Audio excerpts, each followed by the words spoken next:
Dr. Bina, who is the superintendent of the Maryland School for the Blind, was nice enough to give us the opportunity to come here to the School for the Blind.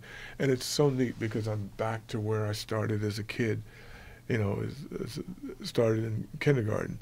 I came back to my old stomping grounds to live out the rest of my life, I guess, is the best way to put it. So you were a student here? Oh my goodness, yes. And I love this place, yes, yes. It's 90-some acres. I can take you all over this campus. I enjoy this place.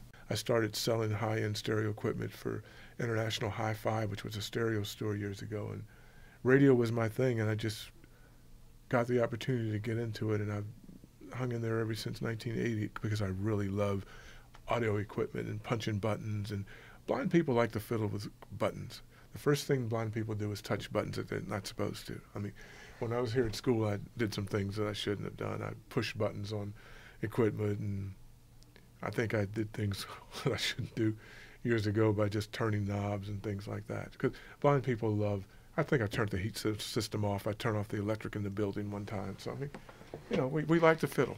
So.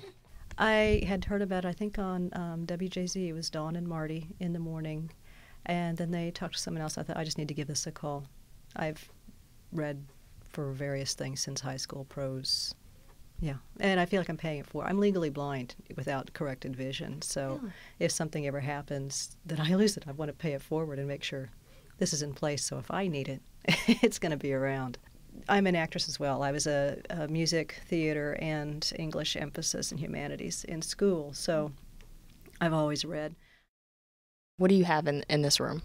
Well, I have a large mixing board system. I've got quite a few channels on that board. I have 18-channel board. I have a smaller mixing board. I have a set of speakers here that I monitor with. I have 3 speakers for monitoring, and those monitor the 2 studios. I have a barracks device so I can check satellite feeds from New York. It's a lot of stuff here. There's a lot of wires hooked up. There's a computer system hooked in.